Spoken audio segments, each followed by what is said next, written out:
कई आरोप लगे हैं। अपनी ही ब्रांड की शराब निकाल दी। आज भी जो सरकार है वो बेच रही है, कल को भी सरकार आएगी वो बेचेगी। कल को भी सरकार आएगी वो बेचेगी। कल को भी सरकार आएगी वो बेचेगी। जय वीरू की जोड़ी थी वो टूट गई। इसीलिए मैंने हरीश रावत जी का सवाल आपसे पूछा। उसको गलत कहना गलत है, सच को तो मैं ऐसी गलती कई बार करूंगा। अच्छी गलती कई बार करूंगा। अच्छी गलती कई बार करूंगा। क्या इस बार तैयारी पूरी नजर आ रही है कांग्रेस की? तुलनात्मक चार्ट बनेगा, उसमें और दल कहीं रुकते नहीं। हमारे तीर्थ पुरोहितों को जो पुश्तों से उस काम को कर रहे थे, उनको प्रबंधन से हटा करके अडानी अंबानी के बच्चों के लिए देवस्थानम बोर्ड बनाया।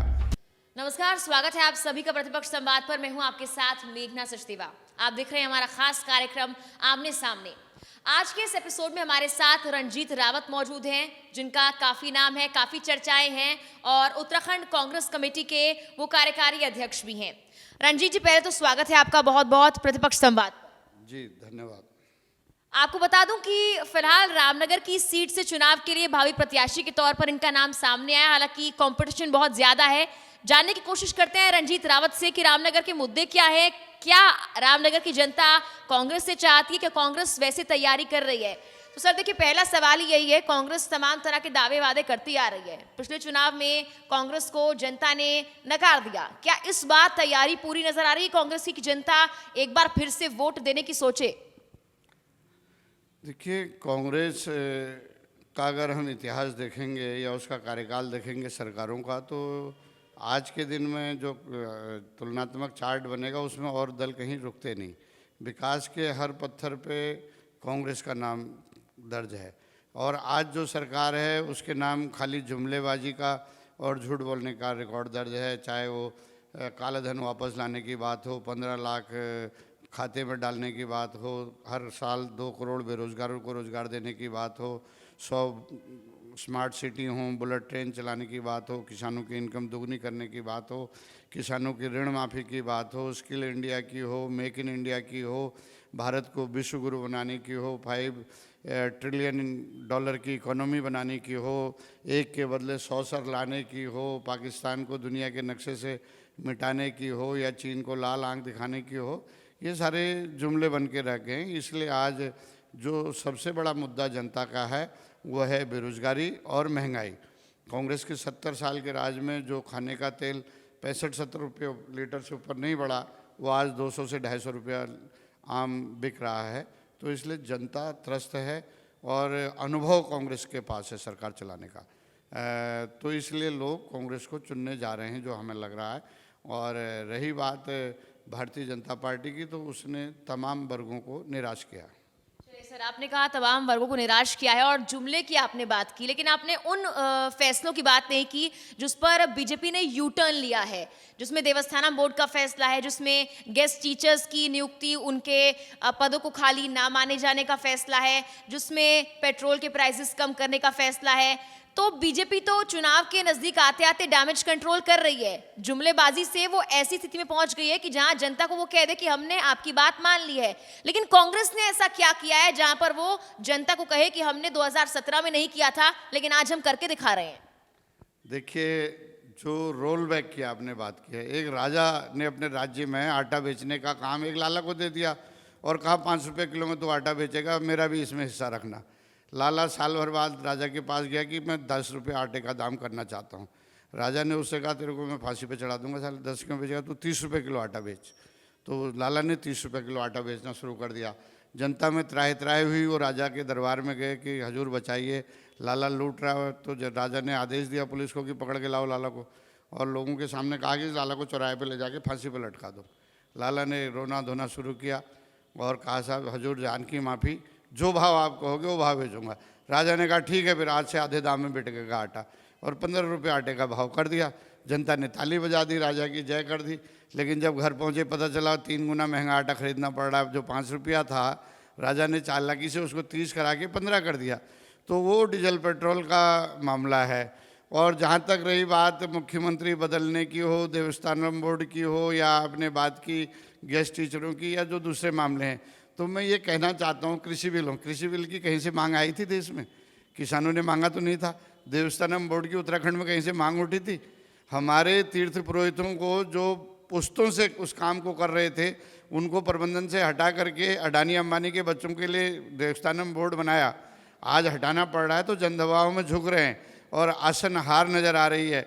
जो उपचुनाव के नतीजे आए हैं हिमाचल में, राजस्थान में, दूसरी जगह, उसके से डरने के बाद बीजेपी ने, चाहे कृषि कानून हो, चाहे आपका देवस्थानम बोर्ड हो उत्तराखंड में, या आप जैसे आपने गेस्ट टीचर के वो निर्णय बदलने के, तो ये तो सरकार द्वारा थोपे गए थे। अपनी गलती को पूरा नहीं सुधारा है अभी इनने जितनी गलतियां की हैं। तो फिर आपके पास तो कोई मौका ही नहीं रहा बोलने के लिए। यही तो मुद्दे थे जिन पर आप एक तरह से चुनाव को आगे लेकर जा रहे थे। किसान आंदोलन तो उसमें सबसे बड़ा मुद्दा था, लेकिन अब सारे मुद्दे छीन लिए हैं बीजेपी ने आपसे। तो कौन सा ऐसा मुद्दा है जिसको लेकर आप सबसे आगे, कांग्रेस जो है चुनाव में इस बार बीजेपी के आगे नारे लगाने वाली है कि भाई इस बार तो कांग्रेस सरकार बनेगी? सारे मुद्दे तो छीन लिए हैं आपसे उन्होंने। ऐसा आपका सोचना है, जो मुझे लग रहा है। जनता के बहुत सारे मुद्दे हैं। सबसे बड़ा, मैंने जो बात कही थी आपने ध्यान नहीं दिया, सबसे बड़ा मुद्दा आज रोजगार का मुद्दा है, पेट का मुद्दा है। लोगों के पास खाने के लिए नहीं है, जॉब जा रहे हैं लोगों के। जिन लोगों ने हर साल 2 करोड़ बेरोजगारों को रोजगार देने की बात की थी, उन्होंने 14 करोड़ रोजगार पे लगे हुए लोगों को बेरोजगार कर दिया है। ये उसी सरकार के आंकड़े कह रहे हैं। नए लोगों को तो रोजगार मिले ही नहीं। तो बड़े मुद्दे हैं और लोगों को उम्मीद इन दोनों मुद्दों पर भी और डेवलपमेंट पे भी, जो आज बिल्कुल नेपथ्य में चला गया है। जो चलिए, आपने एक बात कही बीच में कि ये जनता के मुद्दे हैं। मैं भी यही कहना चाहती हूँ कि ये जनता के मुद्दे हैं जिनको अब आप जिक्र कर रहे हैं, क्योंकि बाकी मुद्दे जिनको लेकर अब तक कांग्रेस आगे बढ़ रही थी वो तो आप बीजेपी ने आपसे छीन ही लिए हैं, तो उस पर तो अब आप कुछ कर ही नहीं सकते। डैमेज कंट्रोल की पूरी कोशिश हो रही है। चलिए, जनता के मुद्दों की बात की है और आपने रामनगर सीट से आप भावी प्रत्याशी के तौर पर देखे जा रहे हैं, तो हम रामनगर की जनता की बात करते हैं। मैं चाहती हूँ कि आप बताएं कि आखिर रामनगर की जनता के मुद्दे आपके नजरिए से क्या कुछ हैं जिन पर कांग्रेस आने वाले वक्त में, अगर आप जीतते हैं, अगर आप यहाँ से विधायक बनते हैं, तो आप उन पर काम करेंगे? देखिए, पहले तो मैं आपके पहले प्रश्न को स्पष्ट कर दूं कि बीजेपी ने कोई मुद्दा हमसे छीना नहीं है। हमने बीजेपी के ऊपर जन दबाव बना करके उनको रोल बैक होने के लिए मजबूर किया है। रही बात रामनगर की, तो रामनगर में जो जनता का निर्णय है वो तो जनता ने लेना है। हम तो एक अपना ऑप्शन रख रहे हैं कि हम भी अभ्यर्थी हैं, हम भी एग्ज़ाम दे रहे हैं। नंबर जो है जनता ने देने हैं। जनता किसको कितने नंबर देगी वो जनता का निर्णय है, उनका प्रिविलेज है, वो सिरोधारी है। सबको लोकतंत्र इसी का नाम है। लेकिन जो रामनगर के लिए प्लान ऑफ एक्शन है, रामनगर कॉर्बेट नेशनल पार्क का हेडक्वार्टर है और कॉर्बेट नेशनल पार्क बड़ा ब्रांड है, लेकिन अंतर्राष्ट्रीय स्तर की जो पर्यटक सुविधाएं यहाँ पर होनी चाहिए थी वो अभी नहीं हो पाई हैं। कनेक्टिविटी बहुत कमज़ोर है। मुरादाबाद तक दिल्ली से अच्छी रोड है, दिल्ली सबसे बड़ी मार्केट है एनसीआर कॉर्बेट के लिए, लेकिन उसको जोड़ने के लिए जो कनेक्टिविटी है वो मुरादाबाद तक ठीक है, यहाँ ठीक नहीं है। उसको ठीक करने की बात है। राजधानी के साथ इसकी कनेक्टिविटी बेहतर होनी चाहिए। जो कंडी रोड, पुरानी रोड है, हमारी परंपरागत रोड है, उसमें हाईवे बनाने की बात है। या रामनगर को जो है एयरपोर्ट से जोड़ने की बात है, रेलों की फ्रिक्वेंसी बढ़ाने की बात है, और रामनगर को एक एजुकेशन हब के रूप में विकसित करने की बात है। जो देहरादून हो चुका है, हल्द्वानी भी होने जा रहा है, लेकिन रामनगर में ऐसी कोई गतिविधि अभी तक नहीं हुई है। हमको जो बाज़ार की ज़रूरत है जॉब की, उस जॉब के अनुसार शिक्षा को ढालना पड़ेगा। उस तरह के इंस्टीट्यूट या एकेडमी यहाँ पर खोलनी पड़ेंगी। और रही बात उसके अलावा जो यहाँ पर तीसरा रोजगार का क्षेत्र है वो है खनन का। कोसी और दाबका 2 नदियाँ हैं जो बहुत सारा मिनरल अपने साथ लाती हैं। उसके दोहन की नीति को हमें ऐसा बनाना पड़ेगा कि ज़्यादा से ज़्यादा लोग उससे रोज़गार से जुड़ सकें। और जो ज़मीनें हैं यहाँ, उन ज़मीनों के अंदर भी आरबीएम दबा है। उनमें रेता बजरी होने की वजह से उनमें फसल भी अच्छी नहीं होती है। इसलिए हम ऐसी नीतियाँ बनाने का काम करेंगे कि लोग जब भी उनको ज़रूरत पड़े अपने खेत के मिनरल को निकाल करके संबंधित विभाग को रॉयल्टी जमा करके उसको बेच सकें और आर्थिक लाभ कमा सकें, अपने खेत को भी रिपेयर कर सकें और उसको ज़्यादा उपजाऊ बना सकें। तो ये अगर इन पे विस्तृत आप चाहेंगे, शिक्षा स्वास्थ्य का क्षेत्र है, कर्णप्रयाग से गैरसैंण तक और आपका थैलीसैंण तक के लोग जो हैं सारे, बीच के बहुत सारे एरिया हैं इनसे पहले के, धुमाकोट ब्लॉक है, आपका सल्ट है, शालदे है, भिकियासैन है, चौखुटिया है, आधा हिस्सा ताड़ीखेत ब्लॉक का है। ये सारे के सारे रामनगर आते हैं। दुर्घटना में घायल लोग हों, ज़्यादा आसक्त बीमार हों, वो इस उम्मीद से आते हैं कि रामनगर जाके हमको इलाज मिलेगा। रामनगर का हॉस्पिटल पीपी मोड में डाल करके खाली रेफर सेंटर बना दिया गया। तो यहाँ पर स्वास्थ्य की सेवाओं को बेहतर करना भी हमारी प्राथमिकताओं में होगा। चलिए बहुत अच्छा सर, क्योंकि देखिए ऐसा होता है कि कई लोग जिनसे हम बातचीत करने जाते हैं, भावी प्रत्याशी होते हैं, वो अपनी जनता के मुद्दों को नहीं जानते, तो इस पर आपकी तारीफ बनती है कि आप कम से कम अपनी जनता के मुद्दों को जानते हैं। हालांकि और क्या कुछ मुद्दे रामनगर की जनता के कमेंट सेक्शन में वो हमें बता सकते हैं। अगला सवाल मेरा ये है कि देखिए उत्तराखंड की जनता जिस एक चीज से काफी परेशान है कि वो जिस चेहरे को देखकर वोट करती है ना, वो चेहरा आगे आकर उनको रूल नहीं करता है। मुख्यमंत्री बदल दिए जाते हैं, रणनीति बदल दी जाती है, आपस में गुटबाजी हो जाती है। तो अगर मुख्यमंत्री के चेहरे के तौर पर देखा जाए तो कांग्रेस किसको आगे लेकर आएगी? हालांकि हरीश रावत जी का नाम काफी सामने आ रहा है, तो उस पर क्या कहेंगे?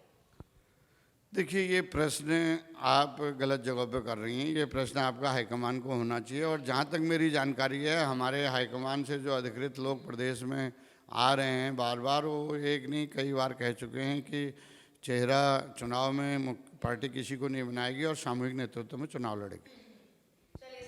हरीश रावत जी को लेकर इसीलिए मेरा सवाल था, क्योंकि आप हमेशा उनके करीबी रहे हैं, आपने उनका काफ़ी सहयोग किया है।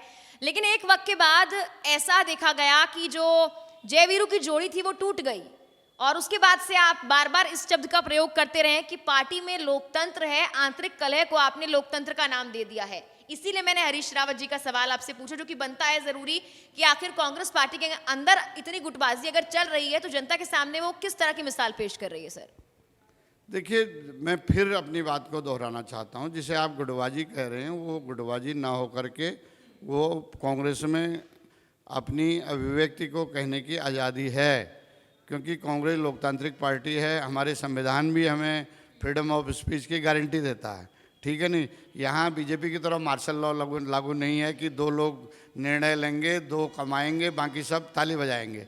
वो कांग्रेस में नहीं है। और जहाँ तक आपने हरीश रावत जी की और मेरे साथ रहने और अब ना दिखने की बात की है, तो कोई ये अपवाद नहीं है।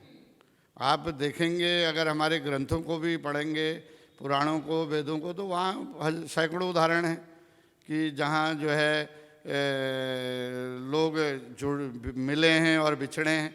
एक प्राकृतिक प्रक्रिया है। सर, मिलना बिछड़ना तो प्राकृतिक प्रक्रिया हो सकती है, लेकिन किसी को ये कहना कि वो अब डरा हुआ व्यक्ति है, जिस व्यक्ति के साथ आपने इतने साल बिता दिए, राजनीति में उसका सहयोग किया, वो व्यक्ति डरा हुआ है, वो तांत्रिक गतिविधियों में संलिप्त है, इस तरह का वाक्य, इस तरह का बयान देना आपको लगता है कि ये शोभा देता है किसी भी ऐसे व्यक्ति को जो पूर्व मुख्यमंत्री के साथ रहा है पहले और अब उनके खिलाफ बोल रहा है?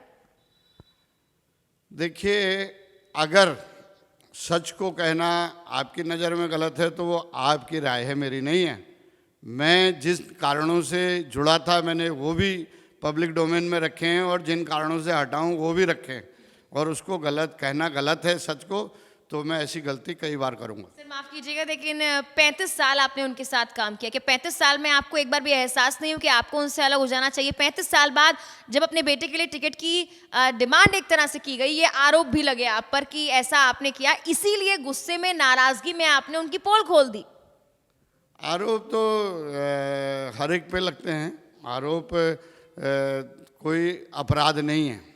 अपराध तो तय होगा उसकी जांच के बाद या किसी सक्षम न्यायालय से। और जहाँ तक बात आपने कही कि आप 35 साल साथ रहे, तो मैंने आपसे कहा ना कि 35 साल साथ रहे, तो वो तो आपको दिख नहीं रहा। जो 2 साल से साथ नहीं हुआ आपको दिख रहा है। तो 35 साल में आपने अच्छे बयान दिए नहीं दिए, लेकिन 2 साल में आपने बहुत खिलाफत कर दी ना, इसलिए।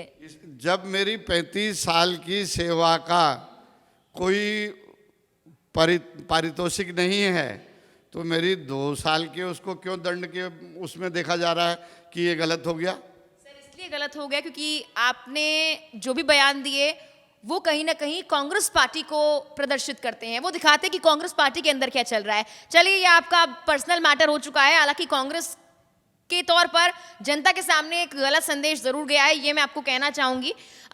इसके बाद अब आने वाले वक्त में बहुत से मुद्दे हैं जिनको लेकर चुनाव लड़ा जाएगा, और उसमें ऐसा मुद्दा भी है कि नशा मुक्ति जो है बहुत बड़ा मुद्दा उत्तराखंड के लिए बन चुका है।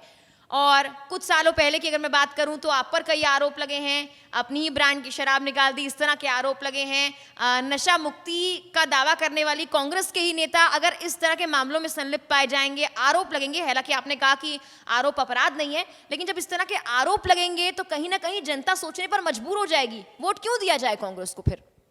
देखिए ना, आप फिर हाइपोथिकेटेड बात कर रही हैं। आरोप, मैंने कहा ना, आरोप तो रामचंद्र जी पे भी लगे, जिनको हम मर्यादा पुरुषोत्तम करके पूजते हैं, उन पे भी आरोप लगे। उनको एक धोबी के कहने पे अपनी गर्भवती पत्नी को जो है जंगल छोड़ना पड़ा। आज का ज़माना होता तो महिलाएं उनकी सत्ता बदल देती, क्रांति कर देती उनके खिलाफ। तो ये आरोप लगना और उसकी पुष्टि होना दो अलग अलग चीज़ें हैं। जो बात आपने नशा मुक्ति की है, हम नशे से दूर रहने के लिए लोगों से कह सकते हैं, लेकिन मैं नहीं मानता आज के दिन भी कि मेरा कोई इतना बड़ा रोल है कि मैं नशे पर रोक लगा दूंगा।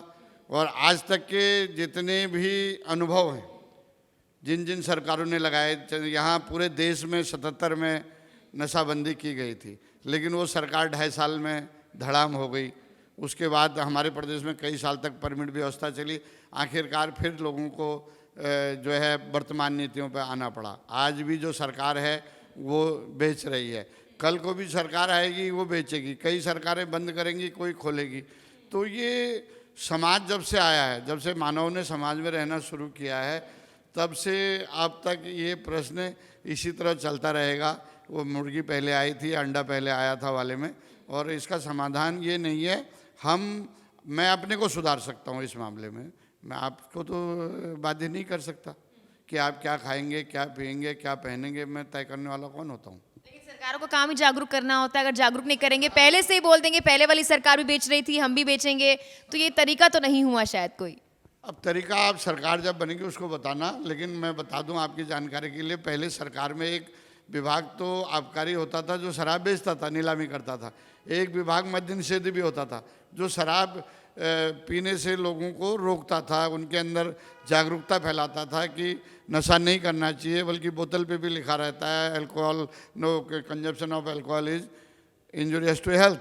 पान तम्बाकू के डिब्बे पे भी लिखा रहता है, सिगरेट पे भी लिखा रहता है। लेकिन आज की सरकार ने तो वो मद्य निषेध विभाग भी बंद कर दिया है। सर, अब हम बात करते हैं बीजेपी की, क्योंकि आपने बीच में जितनी बार मैंने कांग्रेस का जिक्र किया, आपने खुद बीजेपी का जिक्र किया, उसकी शुरुआत मैंने नहीं की। तो अब बीजेपी को लेकर सवाल किया जाता है।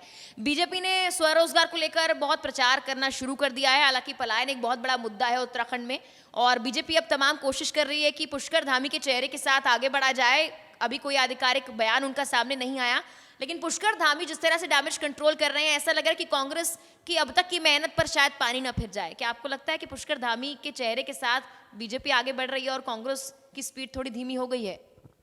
देखिए, चेहरा जब नरेंद्र मोदी जी का फीका पड़ रहा है, उस चेहरे की विश्वसनीयता घट रही है, तो फिर धामी जी का चेहरा क्या करेगा? वो तो अभी जुम्मा जो है 4 महीने का उनको कार्यकाल नहीं मिल रहा है, और किसी भी व्यक्ति से 4 महीने में इतनी अपेक्षा पालना वो भी ठीक नहीं है कि वो चमत्कार कर देंगे। और जहाँ तक रही बात बीजेपी के डैमेज कंट्रोल करने की, तो ये तो स्वीकारोक्ति हो गई ना, सिद्ध हो गया कि उन्होंने गलतियाँ की थी, इसलिए वो डैमेज कंट्रोल कर रहे हैं। तो जब वो खुद गिल्टी हैं तो उनका क्या हाल चुनाव में होने जा रहा है, ये सब आप अंदाज़ा लगा सकते हैं। चलिए, हम अंदाजा भी लगा लेंगे, और उसके बाद वोट जब पड़ेंगे और जब मतदान के बाद रिजल्ट सामने आएंगे, वो बता देगा कि आखिर कौन जीत रहा है, डैमेज कंट्रोल किसका हुआ है। सर, आपकी कंपटीशन में बहुत सारे भावी प्रत्याशी हैं जिनका नाम पर्यवेक्षक के सामने रखा गया। संजय नेगी का नाम है, उसमें कई लोग ऐसे भी हैं जो कहीं ना कहीं अब आने वाले वक्त में कहा जा रहा है कि नुकसान पहुंचा सकते हैं अगर आपका नाम सामने आ गया। और कुछ आपके बहुत करीबी लोग थे जिन्होंने बहुजन समाज पार्टी का दामन थाम लिया, कुछ आम आदमी पार्टी के साथ चले गए। तो क्या ऐसा लग रहा है ये जो वोट कटने की प्रक्रिया शुरू हो जाएगी, इससे आपको बहुत बड़ा नुकसान हो सकता है और कहीं ना कहीं आप ही के करीबी जो है सेंध लगा सकते हैं? मेरे नुकसान से आप ज़्यादा चिंता मत करिए, उसकी चिंता मैं कर लूँगा। बाकी जो आपने कहा है ये कोई पहली बार नहीं हो रहा है। तो संक्रमण काल होता है चुनाव, उसमें बहुत सारे लोग दूसरे दलों में जाते हैं, लेकिन आपको जो जा सकते हैं, हाइपोथेटिकल प्रश्न है आपका, जो जा सकते हैं उनके नाम आपको पता है। जिन हजारों लोगों को हम इस बीच जोड़ चुके हैं उनके नाम आपको पता नहीं है, न उस घटनाक्रम का आप जिक्र कर रही हैं। मैं 100 50 लोगों को हर दिन जोड़ रहा हूँ कांग्रेस के साथ। तो जाने वाले नंबर तो उदाहरण के तौर पे 2-4 हैं। चुनाव आता है, अक्सर यही पूछा जाता है कि आपने जनता के लिए क्या नहीं किया, क्योंकि घोषणा पत्र में बहुत सारे दावे वादे कर दिए जाते हैं, जनता उससे तो खुश रहती है और आपको रिजल्ट में दिखता भी है कि आपने जनता के लिए क्या किया, लेकिन सवाल ये होता है कि आपने जनता के लिए क्या नहीं किया। इसीलिए मेरे सवाल आपसे यही हैं कि आपने जनता के लिए क्या नहीं किया, आप क्या कर सकते हैं और आपके घोषणा पत्र में क्या चीजें होंगी। इसीलिए मेरे सवाल शायद आपको हाइपोथेटिकल लग रहे हैं। देखिए, जहाँ तक जनता के सवाल हैं, जो जनता के लिए नहीं किया के सवाल हैं, तो वो वर्तमान विधायक के साथ होंगे, मेरे से तो हो ही नहीं सकते। मुझे तो जब अवसर देगी रामनगर की जनता, उसके बाद वो मैं जवाबदेह होऊंगा उनके सवालों का। इस समय तो सवाल जो हैं वर्तमान विधायक की तरफ होने चाहिए, और जब मुझे आशीर्वाद लोगों का मिलेगा तो मैं उनकी अपेक्षाओं पर खरा होने उतरने का प्रयास करूँगा। चलिए, धन्यवाद सर अपना वक्त देने के लिए। उम्मीद करते हैं कि जिस अवसर की सर बात कर रहे हैं वो अवसर उनको मिल जाए, और इन्होंने कहा कि जनता का आशीर्वाद इनके साथ है। इन्होंने ये भी कहा कि मैं तब जवाब दूंगा इन सवालों का कि आखिर जनता के लिए क्या कुछ नहीं किया जा रहा जब मैं विधायक बन जाऊंगा। तो देखते हैं कि सर की ये उम्मीद पूरी हो पाती है या फिर नहीं, और कांग्रेस जिस तरह से दावे वादे कर रही है उन दावे वादों पर कितना खरा उतरती है, कितना कॉम्पिटिशन इस बार के चुनाव में उत्तराखंड कांग्रेस बीजेपी को दे पाती है। फिलहाल के लिए आमने सामने में इतना ही। आप देखते रहिए प्रतिपक्ष संवाद। नमस्कार, धन्यवाद।